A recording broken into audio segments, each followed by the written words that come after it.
Ya, kenaikan harga bahan bakar minyak dan LPG non-subsidi yang diberlakukan pemerintah menuai sorotan dari pengamat ekonomi di Sumatera Selatan. Kebijakan ini dinilai berpotensi memicu inflasi dan menyebabkan daya beli masyarakat berkurang. Kenaikan harga BBM dan LPG non-subsidi mendapat perhatian serius dari pengamat ekonomi Sumatera Selatan, M. Ihsan Hajri. Lantaran kebijakan tersebut dianggap berisiko memicu inflasi akibat meningkatnya biaya distribusi dan produksi di berbagai sektor. Dampak kenaikan BBM dan LPG non-subsidi tidak hanya dirasakan oleh pelaku usaha, tetapi juga masyarakat luas. Biaya operasional yang meningkat dapat menekan margin usaha, terutama bagi pelaku UMKM yang bergantung pada energi non-subsidi.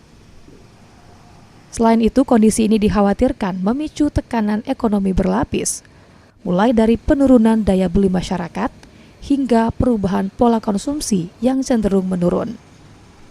Masyarakat diperkirakan akan lebih selektif dalam membelanjakan pendapatannya, sehingga berpotensi memperlambat perputaran ekonomi. Dampaknya seperti apa? Yang pertama, ini bisa mengakibatkan penurunan daya beli. Dengan adanya peningkatan harga bahan bakar, ini karena bahan bakar ini krusial sekali gitu ya.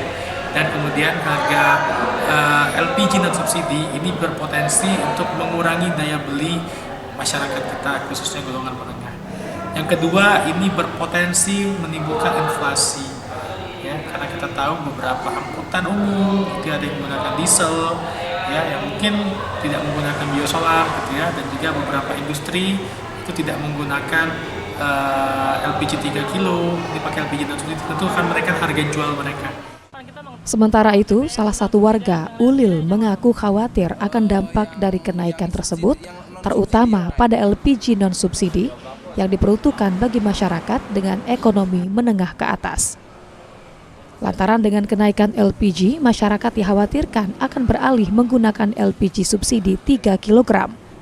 Sehingga stok yang diperuntukkan bagi masyarakat ekonomi ke bawah akan berkurang.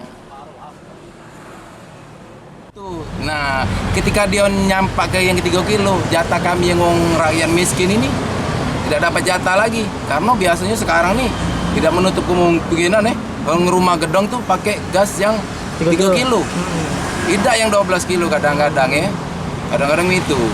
Maksudnya harapan itu sama harapan kita? Kalau harapan kita tuh kalaupun naik juga yang biasa-biasa baik, jangan yang stabil-stabil baik.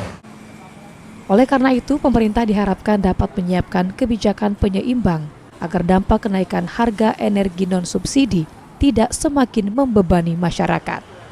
Ilham Wahyudi, PAL TV.